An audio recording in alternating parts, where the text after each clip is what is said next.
සමගින් අපේ ස්වර්ණවාහිනිය කවදත් ලාංකේය සමබර තොරතුරු ප්‍රකාශයේ විශිෂ්ටය. අදත් ලයිව් ඇට් 12 සමගින් ඔබ හමු වන මම සජිත් රණසිංහ. මම ෆාතිමා නස්රින්. අදත් මුල්ම අවධානය ප්‍රධාන පුවත් සිරස්තල වෙතයි.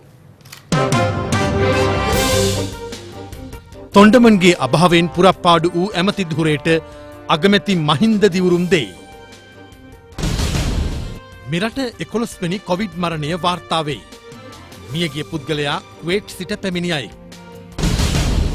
මහා මැතිවරණ දිනයේ අභියෝගයට ලක් කරමින් ගොනු කළ පෙත්සම් අද දසවන දිනටත් සලකා බැලීම ආරම්භයි. දුම්රියේ ගමන් කිරීමට ආයතනික වශයෙන් ලියාපදිංචිය ලබන දසවැනිදා ඉන් අවසන්. ලෝපුරා කොවිඩ් ආසාදිතයින් 62 ලක්ෂය ඉක්මවයි. එදා මෙදා තුර ලාංකේය ටෙලිවිෂනයේ අමතක නොවන මන්සලකුණු රැසක් සනිටුහන් කළ ශ්‍රී ලාංකේය අභිමානය ස්වර්ණවාහිනිය තවත් අලුත් වී අද සිට ප්‍රේක්ෂක ඔබට හරවත් රසවත් වැඩසටහන් ගණනාවක් තිලින කරනවා.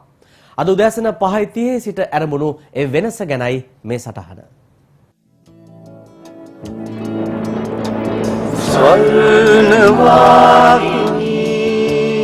ගෙවුණු 23 වසර පුරා ස්වර්ණවාහිනිය දැයට තිලින කළ බොහෝ නිර්මාණ පිළිබඳව අදටද මෙරට ප්‍රේක්ෂකයා තුළ ඇත්තේ සුපැහැදිලි මතකයක්. හපන් පැදුර වැනි ලබා වැඩසටහන්, ගඟදිගේ අවාරේ සිරිපා වැනි වාර්තා වැඩසටහන්, සුන්දර සෙනසුරාදා වැනි විචිත්‍රාංග, රාජ්‍ය සභාව වැනි ප්‍රහසනයන් ඇතුළු නේකවිධ නිර්මාණ තුළින් එකල ස්වර්ණවාහිනී ප්‍රේක්ෂකයා අමන්දානන්දයට පත් වුණා. විද්‍යුත් මාධ්‍ය ප්‍රවෘත්ති කලාවට නව අරුතක් සහ නව රටාවක් එක්කලේ ලයිව් ඇට් 8 බව අතිශයෝක්තියක් නොවේ.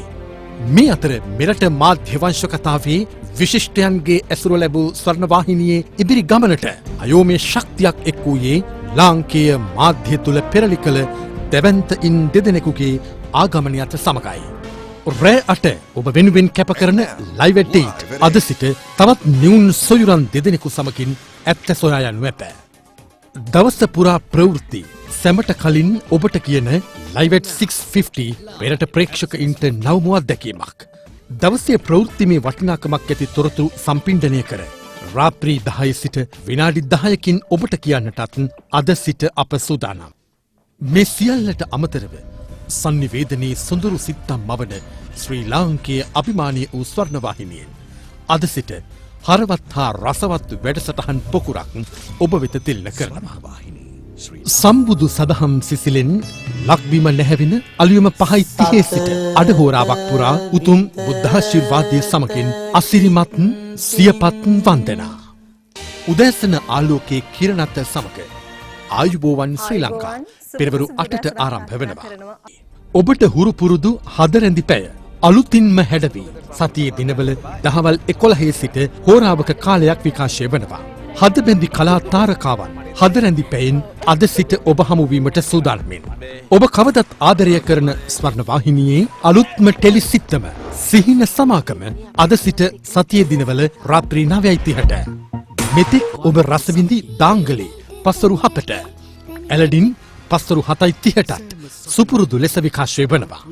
එසේම රාත්‍රී 8:30ට ඇය ටෙලිසිත්තමත් හදවතේ කතාව රාත්‍රී 9:00ටත් හුරුපුරුදු කුතුහලයත් රසයත් සමගින් ඔබ වෙත තිලිනවනවා. සුන්දර හදවතක ආදරණීය ආමන්ත්‍රණය මාත්‍රා සෑම අඟහරුවාදා දිනකම රාත්‍රී 10:10ට. මගේ තාත්තට මාව රජ කරවන්න තාත්තා සෑයින මහන්සි වුණා. වෙනස් ආරක්ගත් සංගීත රසය හැම සිකුරාදාවකම රාත්‍රී 10:10ට තාල්. සතියේ දින පහේම නවමු වැඩසටහන් සමුච්චයකින් ඔබ හමුවන ස්වර්ණවාහිනිය මේ සති අන්තයේ සිට නවතම නිර්මාණ මිටක් ඔබට තිලින කිරීමටත් සූදානම්. වෙනස් කතා තේමාවක් ගත් අමාලියා ටෙලිසිත්තම සෙනසුරාදා සහ ඉරිදා රාත්‍රී 9ට. අරුත්බර ප්‍රහසන ටෙලි අත්දැකීමක් ප්‍රේක්ෂක ජනතාවට තිලින කරමින් සති අන්තයේ දින දෙක පුරා පස්වරු 7ට නවතම ටෙලි නිර්මාණය ඔබ වෙත ගෙන ඒමටත් ස්වර්ණවාහිනිය සූදානමින්. අංකල් ආයුබෝවන්. දරුවන්ගේ හපන්කම් මුවහත් කරමින් ළමා මල් කැකුළු විකසිත කරන ස්වර්ණවාහිනියේ අලුත්ම ළමා වැඩසටහන සමගින් ළමා වැඩසටහන් කලාව නව මානයකට රැගෙන ගිය සහන් රන්වල පුදුම ඉස්කෝලේ තුලින් ඔබ හමුවන්නේ සෙනසුරාදා උදෑසන 8ටයි. සතියන්තේ වින්දනීය හමුව. කොෆි ස්ටුඩියෝ සෙනසුරාදා පෙරවරු 9:30ට. සෙනසුරාදා පෙරවරු 11ට මියුසික් ස්පොට් තුලින් ඔබ අප හමුවනවා. නව ආරක්ගත් My Friends සෑම ඉරිදාවකම උදෑසන 9:30 සිට අඩ හෝරාවක් ඔබේ රස වින්දනය වෙනුවෙන්මයි. රිදී තිරේ සදා මතකයේ රැඳුණු ගී සරණිය රිදී නිම්නය ඉරිදා පෙරවරු 11ට. සූපවේදයට කැමති ඔබට හුරු පුරුදු රස සරණිය වෙනස් හැඩයකින් ඉරිදා පස්වරු 5ට ඔබ හමුවීමට සූදානම්. උපන් දේශයට සිංහල බෞද්ධ ප්‍රතිපත්තියත් රකිමින් අන් සියලු ජාතීන්ට සහ ආගම්වලට ගරු කරමින් අද මෙන්ම හෙට දිනේ ස්වර්ණවාහිනිය රූපවාහිනී තිරය හරහා ඔබ හමුවට පැමිණෙනු ඇති. ජනතාවගේ බුද්ධියටත් හදවතටත් හරවත් රසවත් දේ තිළින කරන රට ඉල්ලන අපේ ස්වර්ණවාහිනියේ ජනතාවාදී ගමන් මගට අද මෙන්ම හෙටත් සුවහසක් ප්‍රේක්ෂක අත්වැල් බැඳගන්නා බව නම් සහතිකයි. අභාව ප්‍රාප්ත හිටපු ඌව පළාත් ආණ්ඩුකාර ජනාධිපති නීතිඥ මාෂල් පෙරේරා මහතාගේ දේහයට අග්‍රාමාත්‍ය මහින්ද රාජපක්ෂ මහතා ඊයේ අවසන් ගෞරව දැක්වුවා. අභාව ප්‍රාප්ත මාෂල් පෙරේරා හිටපු පාර්ලිමේන්තු මන්ත්‍රී ඩිලන් පෙරේරා මහතාගේ පියාණන් වනවා.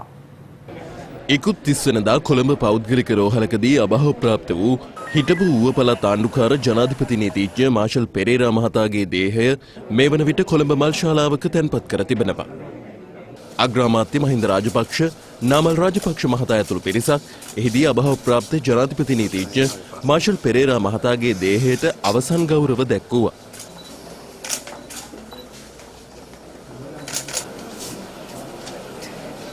මෙරට විශාල මෙයක් කළ ආණ්ඩුකාරවරයෙක් වශයෙන් විතරක් නෙවෙයි දේශපාලන වශයෙන් හිටිය ඔහු විශ්වාස කර දේශපාලන පක්ෂය වෙනද බාලතම් පොත්ලත් එක්ක තමයි වැඩ කරන්නේ. මේ ප්‍රදේශයේ දක්ෂ නීතිඥවරයෙක් ප්‍රදේශයේම හිටපු. ඉතින් වගේම පළාතට ගරුත්වයක් තියෙන පුද්ගලෙක් වශයෙන් තමයි සැලකන්නේ. ඉතින් අපිත් එක්ක බොහොම කිට්ටුවෙන් වැඩ කරා. මේ හැම අවස්ථාවකදීම අපි සමග තම ළඟින් අසුරු කරපු කෙනෙක්. මේ අතර අභාව ප්‍රාප්ත මාෂල් පෙරේරා මහතාගේ දේහයට එක්සත් ජාතික පක්ෂ නායක රනිල් වික්‍රමසිංහ මහතාත් අද පෙරවරුවේ අවසන් ගෞරව දැක්වුවා. අභාව ප්‍රාප්ත මාෂල් පෙරේරා මහතාගේ දේහය අද පස්වරුවේ කොළඹ සිට බදුල්ල බණ්ඩාරනායක මාවතේ පිහිටි ඒ මහතාගේ නිවසට රැගෙනීමට නියමිත අතර අවසන් කටයුතු ජූනි මාස 3 වෙනිදා සිදු කිරීමට නියමිතයි. අභාව ප්‍රාප්ත අරුමුගම් තොණ්ඩමන් මහතාගේ අභාවයෙන් පුරප්පාඩු අමාත්‍ය ධූරයේ අග්‍රාමාත්‍ය මහින්ද රාජපක්ෂ මහතා අද දිවුරුම් දුන්නා. ඒ අනුව අග්‍රාමාත්‍ය මහින්ද රාජපක්ෂ මහතාට දැනට පවතින විෂයපතයට අමතරව ප්‍රජා සවිබල ගැන්වීම සහ වතු යටිතල පහසුකම් අමාත්‍යාංශය යටතේ පවතින විෂයන්ද පැවරෙනවා. අග්‍රාමාත්‍ය මහින්ද රාජපක්ෂ මහතා ප්‍රජා සවිබල ගැන්වීම සහ වතු යටිතල පහසුකම් සංවර්ධන අමාත්‍යවරයා ලෙස අද ජනාධිපති ගෝඨාභය රාජපක්ෂ මහතා ඉදිරියේ දිවුරුම් දුන්නා. ජනාධිපති මාධ්‍යංශය සඳහන් කළේ අද පෙරවරුවේ ජනාධිපති ලේකම් කාර්යාලයේදී මේ දිවුරුම් දීම සිදු වූ බවයි. මීට පෙර අදාළ අමාත්‍යංශය පැවතියේ අභාව ප්‍රාප්ත ආරුමුගම් තොණ්ඩමන් මහතා යටතේ. අද පැවති මේ දිවුරුම් දීමේ අවස්ථාවට ජනාධිපති ලේකම් පී.බී. ජයසුන්දර මහතා ඇතුළු පිරිසක් එක්ව සිටියා. දුම්රිය ගමන්වාර සඳහා ආයතනික වශයෙන් පුද්ගලයන් ලියාපදිංචි කිරීම ලබන 10 වෙනිදායින් පසුව අවසන් කරන බව දුම්රිය සාමාන්‍යාධිකාරී ඩිලන්ත ප්‍රනන්දු මහතා පවසනවා. ඔහු සඳහන් කළේ 10 වෙනිදායින් පසුව කාර්යාල දුම්රියයන්හි ගමන් කිරීම සඳහා අවසර ලබා දෙන්නේ ආයතනික වශයෙන් ලියාපදිංචි කළ පුද්ගලයන්ට පමණක් බවයි. මේ අතර අද දිනේදී පමණක් පුද්ගලයන් 20000කට අධික පිරිසක් දුම්රියෙන් රාජකාරී සඳහා පැමිණ තිබුණා. මහමැතිවරණයේ පැවැත්වීම සහ ජනාධිපතිවරයා විසින් පාර්ලිමේන්තුව විසිරුවා හරිමින් නිකුත් කළ ගැසට් නිවේදනය අභියෝගයට ලක් කරමින් ගොනු කර තිබෙන මූලික අයිතිවාසිකම් පෙත්සම් සලකා බැලීම අද පෙරවරුවේ යලි ආරම්භ වුණා. 10 වෙනි දිනටත් අද පෙත්සම් සලකා බැලෙන අතර මේ වන විට පෙත්සම්කරුවන් අධිකරණය හමුවේ කරුණු දක්වමින් සිටිනවා. ජුනි මාස 20 වෙනිදා මහමැතිවරණය පැවැත්වීම සඳහා නිකුත් කර ඇති ගැසට් නිවේදනය සහ පාර්ලිමේන්තුව විසිරුවා හරිමින් නිකුත් කර ඇති ගැසට් නිවේදනය බල රහිත කරන්නයි ඉල්ලා ශ්‍රේෂ්ඨාධිකරණය හමුවේ ගොනු කළ මූලික අයිතිවාසිකම් පෙත්සම් සලකා බැලීම අද පෙරවරුවේ ආරම්භ වුණා. නීතිඥ චරිත ගුණරත්න විකල්ප ප්‍රතිපත්ති කේන්ද්‍රය සමගි ජනබලවේගය මාධ්‍යවේදී වික්ටර් අයිවන් ඇතුළු පිරිසක් මෙම මූලික අයිතිවාසිකම් පෙත්සම් ගොනු කර තිබුණා. පෙත්සමේ වගඋත්තරකරුවන් ලෙස නීතිපතිවරයා මැතිවරණ කොමිසමේ සභාපති මහින්ද දේශප්‍රිය සහ එහි සමාජිකයින් ආචාර්ය පී.බී. ජයසුන්දර සහ සෞඛ්‍ය සේවා අධ්‍යක්ෂ ජෙනරාල්වරයා නම් කර තිබෙනවා. මෙම පෙත්සම සලකා බැලීම අද පෙරවරුවේ ආරම්භුණේ 10 වැනි දිනටයි. ඒ අගවිනිසුරු ජයන්ත ජයසූරිය, බුවනික අලුවිහාරයේ සිසිර දාබ්රු, ප්‍රියන්ත ජයවර්ධන සහ විජිත් මලල්ගොඩ යන මහතුරුන්ගෙන් සමන්විත පංචපුද්ගල විනිසුරු මඩුල්ල හමු වෙයි. පසුගිය සිකුරාදා අතරමැදි පෙත්සම්කරුවන්ගේ කරුණු දැක්වීම අවසන් වූ අතර අද පෙත්සම්කරුවන් වෙනුවෙන් පිළිතුරු දේශන ඉදිරිපත් කිරීම ආරම්භ වුණා. එහිදී පෙත්සම්කරුවන් වෙනුවෙන් ජනාධිපති නීතිඥ එම්.ඒ. සුමන්දිරන් මහතා කරුණු දක්වමින් මෙම නඩුවට පාදක වන නඩු නිමිත්ත දේශපාලන කාරණා සමග බැඳී තිබුණද තමා සම්පූර්ණයෙන්ම නීතිමය කාරණා මත පදනම්ව කරුණු දක්වන බව පැවසුවා. ශ්‍රේෂ්ඨාධිකරණය හමුවේ මෙම නඩු ගොනු කිරීම සඳහා පෙත්සම්කරුවන්ට කිසිදු නීතිමය පදනමක් නොමැති බවට වග උත්තරකාර පාර්ශවය ප්‍රකාශ කර තිබුණද මහමැතිවරණය සම්බන්ධයෙන් මූලික අයිතිවාසිකම් පෙත්සම් ගොනු කිරීමට කිසිදු නීතිමය බාධාවක් නොමැති බවයි සුමන්දිරන් මහතා අවධාරණය කළේ. එමෙන්ම පෙත්සම් ඉදිරිපත් කර තිබෙන්නේ විසිරුවා හරින ලද පාර්ලිමේන්තුව නියෝජනය කළ මන්ත්‍රීවරු, පිළිගත් දේශපාලන පක්ෂ සහ මීට පෙරද විවිධ අවස්ථාවන්හි මහජන නඩුකරයන් ඉදිරිපත් කළ පාර්ශව විසින් බව පෙන්වා දුන්නා. පෙත්සම සලකා බැලීම තවදුරටත් සිදුවනවා. COVID-19 රෝගය වැළඳීමෙන් සිදු වූ මෙරට 11 වන මරණය අද වාර්තා වුණා. මෙලෙස මියගියේ කුවේට් සිට දිවයිනට පැමිණ සිටි පුද්ගලයෙක්. මේ අතර ඊයේ වාර්තා වූ රෝගීන් 13 දෙනාද සමග මෙරටින් වාර්තා වී ඇති සමස්ත COVID-19 රෝගීන් සංඛ්‍යාව 1633ක්.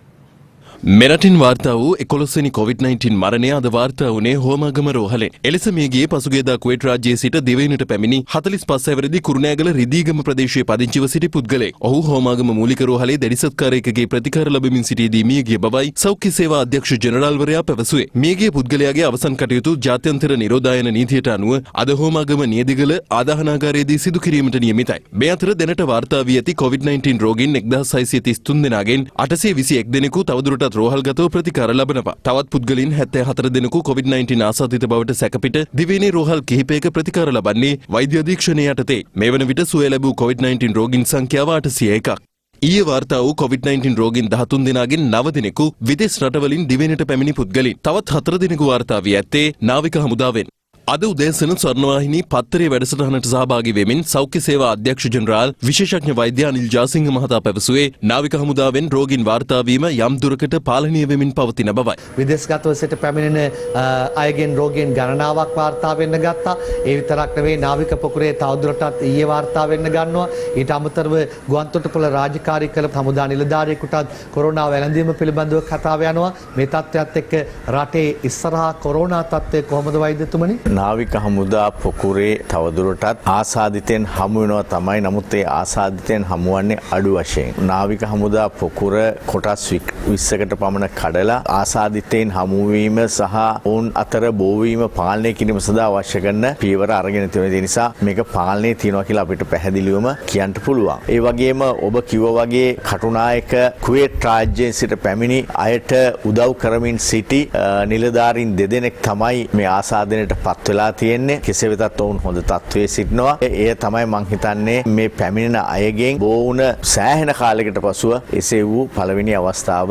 තවදුරටත් ඔබතුමාගෙන් දැනගන්න කැමති ඒ තත්ත්වය පාලනය කරගනිමින් ඉදිරියටත් මේ තිබුණු තත්ත්වය ආරක්ෂා කරගන්නට අපේ ක්‍රමවේදය කුමක්ද කියන දේ. ගුවන් තොටුපළ දැන් සෑහෙන දුරට එහි තියෙන තත්ත්වයන් දියුණු කරලා තියෙනවා. දැන් අද දින අපගේ නියෝජ්‍ය අධ්‍යක්ෂ ජනරාල් යනවා ගුවන් තොටුපළ නැවතත් නැරඹීම සඳහා. මෙහි එක් අරමුණක් තමයි යම් ප්‍රමාණයකට PCR ස්වොබ් ගැනීම මෙම ගුවන් තොටුපළේදීම කිරීමේ තත්ත්වය හැකියාව පිළිබඳව සොයා බලලා එසේ හැකිනම් අප විසින් ඒ අවස්ථාවෙම කිරීමටත් පිළිබඳව සොයා බැලීම අද සිද්ධ වෙනවා. සෞඛ්‍ය නීති රීති, නිරෝධායන රෙගුලාසි මේවා හැමෝටම පොදුවීම ඉතාම වැදගත් නේද කියන ප්‍රශ්නේ මම ඔබතුමාගෙන් කෙටියෙන් අහනවා. ඔව් අනිවාර්යෙන්. මොකද ඒ සෞඛ්‍ය නිරෝධායන නීති රීති එහෙම නැත්නම් මේ සමස්ත COVID-19 පාලනය පිළිබඳව කටයුතු මං හිතන්නේ මේ රටේ මිලියන් 22ක් ඉන්නවා නම් ඒ සියලු දෙනාටම අදාළයි. ඒ සඳහා කිසිම කෙනෙක් කිසිම කොටසක් කිසිම පවුලක් එයින් එහාට වෙනස් වන්නේ නැහැ. ඉතින් ඒ නිසා අපට ඇතැම් අවස්ථාවලදී යම් යම් අපහසු තත්ත්වයන් ඇති වෙනවා විවිධ කණ්ඩායම් එක කටයුතු කිරීමේදී. නමුත් ඒ පිළිබඳව අපි තැකීමක් කරන්නේ නැහැ. කාදනය වළක්වා ගැනීමේ අරමුණින් ගල්කිස්ස වෙරළ තීරයට වැලි මීටර කියුබ් 1,50,000ක් යොදවීමට පසුගියදා පියවර ගත්තා. විශාල මුදලක් වැය කර එලෙස වැලි පිරවීමට පියවර ගත්තත් මෙවන විට ගල්කිස්ස වෙරළ තීරය ඛාදනය වීමට පටන්ගෙන තිබෙනවා. ඒ පිළිබඳ ගල්කිස්ස වෙරළ තීරයේ සිට මේ වාර්තාව ගෙන එන්නේ ස්වර්ණවාහිනී ප්‍රවෘත්ති අංශයේ චන්දන පුස්සවෙල. රන්වන් සැතපුමක විදිහට හඳුන්වන ගල්කිස්ස වෙරළ තීරයටයි ආවේ. අපි මීට පෙර අවස්ථා කිහිපයකදී ගල්කිස්ස වෙරළ තීරයට ආවත් මේ දර්ශන දවසින් දවස වෙනස් වුණා. මීට වසර කිහිපයකට පෙර තිබුණු දර්ශන නෙමෙයි. ඊට වසර කිහිපයකට පස්සේ මේ ගල්කිස්ස වෙරළ තීරයේ දැක බලා ගැනීමට හැකියාව ලැබෙන. බලන්න මේ වැලි වලින් ගොඩ ගැසුණු මේ ගල්කිස්ස වෙරළ තීරය මීට පෙර තිබුණේ මාගේ වම් පැසින් දිස්වන රේල් පාර. ඉතින් ඒ ආසන්නයට ගල් තලාවක් තමයි තිබ්බේ. පසුගිය රජයේ කැබිනට් අනුමැතියද ලබාගෙන මෙහි වැලි ගොඩ ගැසීමට පියවර ගත්තා. රත්මලාන මුහුදු තිරයේ සිට කිලෝමීටර් 6ක් පමණ දුරින් තමයි මේ වැලි ටික රැගෙන ආවේ. වැලි මීටර් කියුබ් 1,50,000ක්. ඒ විදිහට ගොඩ ගසන්න වැය මුදල තමයි රුපියල් මිලියන 120ක්. එවැනි ආකාරයට වැය කළ තමයි මේ වෙරළ තීරයට වැලි ගොඩ ගැසුවේ. ගොඩ මේ සිට ජලය බැස ඒමට නිර්මාණය කර ඇති මොයකටක් තමයි ඔබ මේ දකින්නේ. මේ ගල්කිස්ස වෙරළ තීරයට වැලි ගොඩ ගැසූ බව සඳහන් කරන්නේ. මන් දැන් යන්නේ මේ වැලි මුහුදට ඛාදනය වූ ස්ථානයක. බලන්න කොපමණ ප්‍රමාණයක් මේ ගොඩ ගැසූ වැලි වලින් මුහුදට ඛාදනය වෙලාද කියලා. ඉතින් මේ ගැන බලධාරීන්ගේ අවධානය යොමු කිරීමට අපි කටයුතු කරනවා. මේ භූමියේ සිට අප කැමරා ශිල්පියා කුමාරගේ කැමරා කාචයේ මේ විදිහට සටහන් වෙනෝනේ. අපි බලමු ඩ්‍රෝන කැමරා ශිල්පියා අමිත මදුසංකගේ කැමරාවේ කොහොමද මේ දසුන් සටහන් වන්නේ කියලා.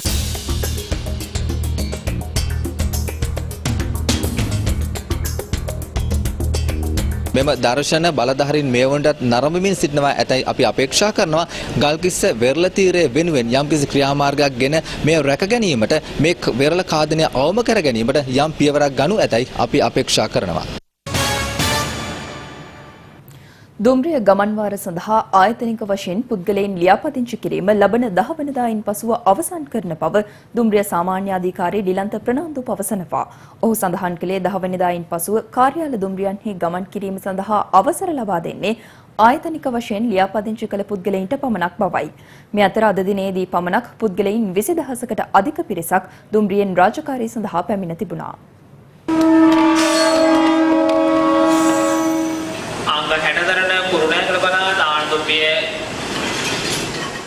රාජකාරී සඳහා කොළඹට පැමිණෙන සහ වෙනත් ප්‍රදේශවලට ගමන් කරන සේවකයින් වෙනුවෙන් අද දිනේදී දුම්රිය 33ක් යොදවා තිබුණා. දුම්රිය සාමාන්‍ය අධිකාරී ඩිලන්ත ප්‍රනාන්දු මහතා සඳහන් කළේ තවත් දුම්රිය දෙකක් බෙලියත්තේ සිට කොළඹ දක්වා සහ මහනුවර සිට කොළඹ දක්වා පොදු ජනතාව වෙනුවෙන් දහවනයට යෙදූ බවයි. ඊට අමතරව තවත් ශීඝ්‍රගාමී දුම්රිය දෙකක් එම ප්‍රදේශවල සිට කොළඹට දහවනය කර තිබෙනවා. ඒ අනුව අද දිනේදී දහවනය කර තිබූ දුම්රිය ගණන 37ක්. පවතින තත්ත්වයත් සමග කාර්යාල වේලාවන්හිදී දුම්රිය ගමන් කළ හැක්කේ ආයතනික වශයෙන් ලියාපදිංචිව සිටින පුද්ගලයින්ට පමණයි. අද දිනේදී දහවනය වූ දුම්රිය බොහෝමයක් එම නීති රීතිවලට අනුව දහවනය වූ බව මගී ජනතාව සඳහන් කළා. රෝගන් එකට ආවද? ඔව් රෝගන් එකට ආවා. ඔක්කොම ඉඳලා ආවේ? ඉඳගෙන ආවේ. සීට් තිබ්බා. කෙසේ වෙතත් ඇතැම් දුම්රිය එම ක්‍රමවේදයෙන් බැහැරව දහවනය වූ බවටද මගීන් චෝදනා කළා. සීට් නැහැ මහත්තයා ලොකුම කරදරයක් වින්ද අපි. ටෝකන් එක තිබ්බා ටෝකන් එකෙන් එන්න විදියක් නැහැ. ටෝකන් එන්න පොලිමක් නැහැ. හරියට පිළිවෙලක් නැහැ. මේ අතර රාජකාරී සඳහා පැමිණීමට බොහෝ පිරිසක් අද පෙරවරුවේ සිටම කොළඹින් බැහැර දුම්රිය ස්ථාන ආශ්‍රිතව රැඳී සිටින අයුරුද අද පෙරවරුවේ දක්නට ලැබුණා.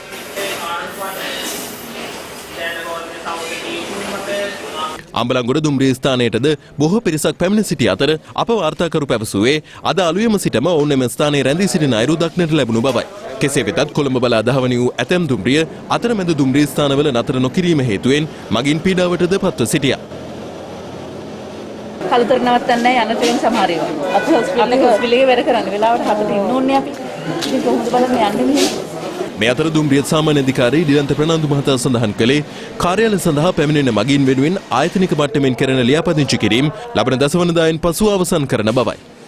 හුඟක් මගින් මේ වෙනතුරුත් ඒ ලියාපදිංචි කිරීම නොකර තමගේ හඳුන්පත පමණක් ලබාගෙන දුම්රිය ස්ථානයට පැමිණ ටෝකන්පත් ලබා ගැනීමට යාමේදී ඇතිවන ප්‍රමාදය තමයි විශේෂයෙන් බලපාලා තියෙන්නේ. ඉතින් මම නැවතත් කරුණාවෙන් ඉල්ලා සිටිනවා සියලුම ආයතන ප්‍රධානීන්ට තමන්ගේ සේවක කණ්ඩායම නීති පරිදි ලියාපදිංචි කර අවශ්‍ය පරිදි ඒ සේවක සංඛ්‍යාව ගෙන්න ගන්නා ලෙසත් ඒ වගේම අපි එළඹෙන 10 වෙනිදා දින සිට ආයතන ලියාපදිංචි කිරීම නතර කිරීමට සූදානම් වෙනවා. ඉදිරියේදී ලියාපදිංචි වූ පුද්ගලයන් පමණක් දුම්රිය මගින් ප්‍රවාහනය කිරීම සඳහා අවශ්‍ය කටයුතු කරනවා. රටේ පැවති වසංගත තත්ත්වයක් සමග පසුගිය කාලයේදී එළවලු සඳහා ඉහළ මිලක් නොතිබීමෙන් උඩරට ගොවීන් දැඩි දුෂ්කරතාවයකට පත්ව සිටියා. එහෙත් මේ වන විට එළවලු සඳහා ඉහළ මිලක් ලැබී ඇති බවයි ගොවීන් පවසන්නේ. පසුගිය කාලයේදී රටේ පැවති අයහපත් කාලයත් සමග එළවලු අලෙවි කරගත නොහැකිව ගොවීන් දැඩි දුෂ්කරතාවයට පත්ව සිටියා. එහෙත් කොරෝනා වසංගත තත්ත්වය පාලනය කිරීම සඳහා රජය මගින් පනවා තිබූ ඇඳිරි නීතිය ඉවත් කිරීමත් සමග මේ වන විට ගොවීන්ට සිය අස්වනු අලෙවි කර ගැනීමට අවස්ථාව සැලසී තිබෙනවා. ඒ අනුව මේ වන විට එළවලු සඳහා ඉහළ මිලක් පවතින බවයි ගොවීන් පෙන්වා දෙන්නේ. මේ වන විට උඩරට එළවලු රටපුරා බෙදා හඬු ලබන ප්‍රධානතම මධ්‍යස්ථානය වන කැප්පටිපොළ විශේෂ ආර්ථික මධ්‍යස්ථානය තුළද මේ වන විට එළවලු මිල ගණන් ඉහළ ගොස් තිබෙනවා. පිට පළාත්වල වෙළඳුන්ද එළවලු රැගෙන ඒම හේතුවෙන් මෙලෙස මිල ගණන් ඉහළ ගොස් ඇති බවයි ගොවීන් පෙන්වා දෙන්නේ. බෝංචි කිලෝවක තොගමිල රුපියල් 170 දක්වාද, තක්කාලි සහ ගෝවා කිලෝවක තොගමිල රුපියල් 70 දක්වාද, මාළු මිරිස් කිලෝවක තොගමිල රුපියල් 170 දක්වාද ඉහළ ගොස් තිබෙනවා. සාමාන්‍ය මට්ටමකට දැන් එළවලු මිල හැදිලා තියෙනවා. අර හිටපු තත්ත්වයෙන් ගොඩේමට මේ යන මිල සාධාරණව දැන් පැවතිනවා. ඉන්දක ගැටලුවක් නෑ වගේ තියෙනවා. ඉදිරියටත් මේ යන ක්‍රමයට ගියොත් කරදරයක් වෙන එකක් නෑ, මිල බහින එකක් නෑ කියන විශ්වාසවල තමයි ගොයියෝ ඉන්නේ. පසුගිය දවස්වල එළවලු මිල කොහොම බහලා තිබ්බා. විකුණ ගන්න බැරුව තිබ්බේ. දැන් වෙනකොට මිල තත්ත්වය හොඳ වෙලා තියෙනවා. සාමාන්‍ය විකුණ ගන්න පුළුවන් තත්ත්වයකට තියෙනවා. වෙළඳුන්ට ගොවියන්ට හොඳ තත්ත්වයක් ඇති වෙලා තියෙනවා දැන් වෙනකොට. මේ අතර දඹුල්ල ආර්ථික මධ්‍යස්ථානයටද එළවලු රැගෙන එන ගොවීන් සඳහන් කරන්නේ සිය අස්වනු සඳහා මේ වන විට ඉහළ මිලක් ලැබෙන බවයි. දඹුල්ල ආර්ථික මධ්‍යස්ථානයේද එළවලු කිලෝවක තොගමිල රුපියල් 100 ඉක්මවා ගොස් තිබෙනවා. සාමාන්‍ය මිලක් යනවා. සාධාරණ මිලක් ගොයන්න තියෙනවා. අද ඉතින් සාමාන්‍ය තත්ත්වයක 190 වගේ තියෙනවා ලිස් කරා. වෙනදාට එහෙම මිලක් නෑ. අද එහෙම මිලක් පොඩක් තියෙනවා. අද මිල හොඳයි සාමාන්‍ය. බොන්ජිත් 110යි 120 තමයි ගියේ. මල්ලි දෙල් කීයද? 40යි 30යි 20යි. බටු ඉතින් හැටියට වෙලාව හැටියට විකුණනවා. ඊසුමානේ 50ට දුන්නේ. අද රුපියල් 100යි. අද මිල හොඳයි.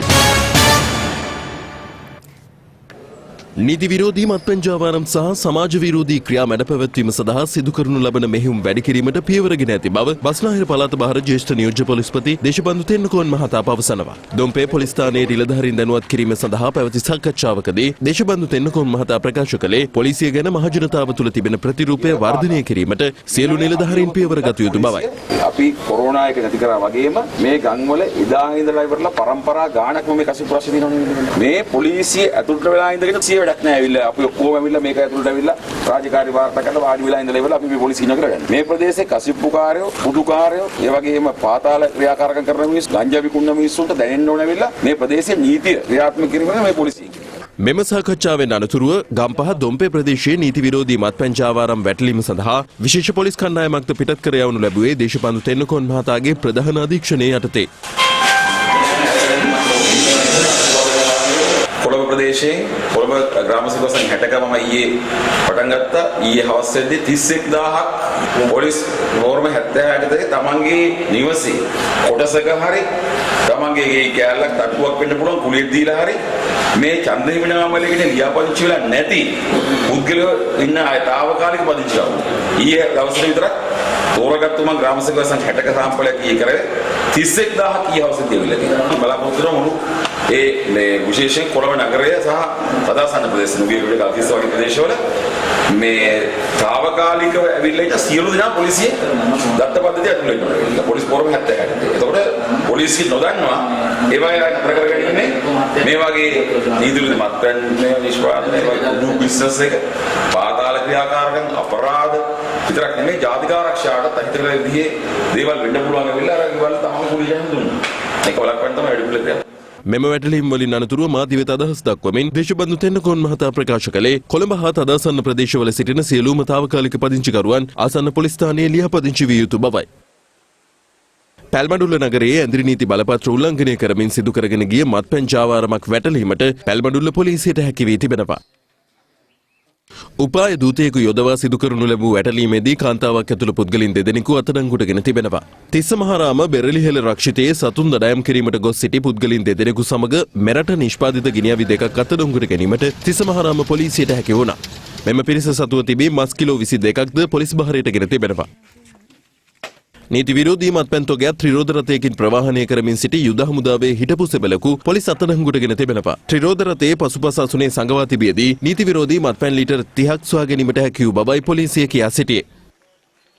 මොනරාගල අනබේකම ප්‍රදේශයේ නිදන් සොයා කැණීම් කරමින් සිටි පුද්ගලයන් 8 දෙනෙකු අත්අඩංගුවට ගැනීමට මොනරාගල දිස්ත්‍රික් පුරාවස්තු විශේෂ වැටලීම් ඒකකයේ නිලධාරීන්ට හැකි වී තිබෙනවා. මේ සැකකරුවන් අනබේකම විහාරස්ථාන ඉදිරිපිට පුරාවස්තු රක්ෂිතයේ කැණීම් කටයුතු සිදු කර ඇති බවයි වැටලීම් ඒකකයේ නිලධාරීන් ප්‍රකාශ කළේ.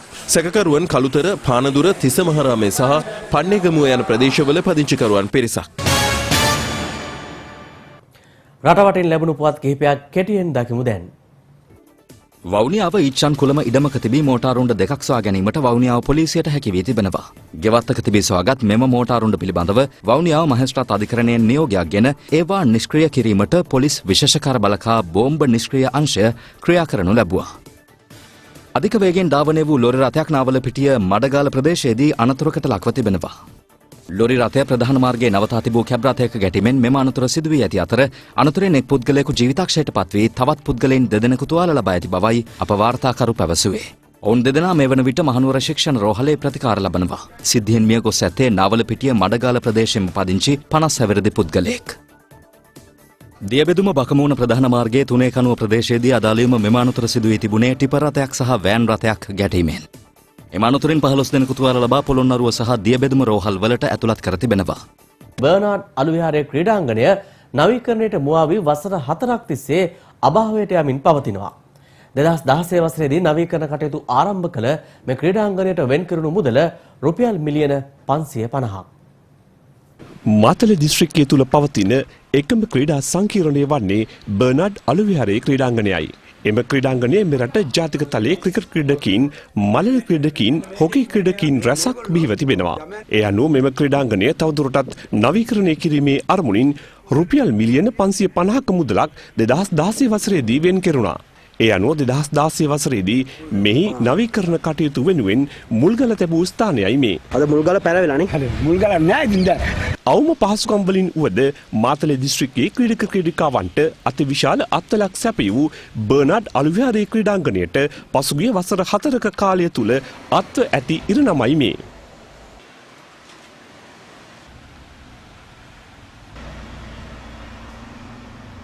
මේ ක්‍රීඩා සංවර්ධන දෙපාර්තමේන්තුවේ සංවර්ධන වැඩපිළිවෙල යටතේ බර්නාඩ් අලුවිහාරයේ ක්‍රීඩාංගණය නවීකරණය කරමයි කියාමින් කිසිදු ක්‍රීඩාවක් කරගැනීමට නොහැකිව අපේ දරුවන් අතරමං වී සිටිනවා. එදා 17න් 15 හිටපු ක්‍රීඩකයා දැන් ඉස්කෝලෙන් ඉවත් වෙලා ඉවරයි. මම වොලිබෝල් කෝච් වුණේ මේ ක්‍රීඩා පිටියේ දකුණු ආසියානු වොලිබෝල් රිදී පදක්කම ගත්ත කෙනෙක් මේ ක්‍රීඩකෙන් මේ වුණා. කියමනක් තියෙනවානේ පිට්ටනියක් හැදුවා රෝලක් වැසිය හැක. නමුත් ඒ කියමන බොරු කරමින් මේ පිට්ටනියෙන් බිහි වෙලා තියෙන බෑ බද්දෝ සල්ලාලියෝ කුඩුකාරයෝ අයාලයට පෙමුදුම්. කොච්චර වොයිස් කාඩ් දුන්නත් පත්තර දැම්මට ලියන්න තියෙන සාකරාගේ පුතා වයිමට තමයි. මේ සම්බන්ධයෙන් අපි මාතලේ මහනගර සභාවේ නගරාධිපතිවරයාගෙන් විමසා සිටියා. මේකේ ප්ලෑන් එක මුලදී තිබුණේ සැලසුම කෘත්‍රිම ධාවන පතයක් සමගයි. නමුත් මේ වෙනකොට කෘත්‍රිම ධාවන පතය මේ ඉදිකිරීම වලින් ඉවත් කරලා තියෙනවා. ඒ වෙනුවට පිට්ටනිය නැවත වරක් සකස් කරලා දෙන බවට අපිට ක්‍රීඩා අමාත්‍යාංශයෙන් දන්වලා තියෙනවා. පාසල් ශිෂ්‍ය ශිෂ්‍යාවන්ට ක්‍රීඩා කිරීම සඳහා ක්‍රීඩාංගණයක් නොමැති වී ඇත අද මාතලේ. ඒ වගේම දක්ෂ ක්‍රීඩක ක්‍රීඩිකාවන්ට තමන්ගේ දක්ෂකම් පෙන්වීම සඳහා ක්‍රීඩාංගණයක් අද අහිමි වෙලා තියෙනවා. දැන් සංවර්ධනයක් කරනකොට කඩිනම් වේගවත් සංවර්ධනයක් කරන්න දැන් අවුරුදු 4ක් වෙනවා මේක බාර දීලා.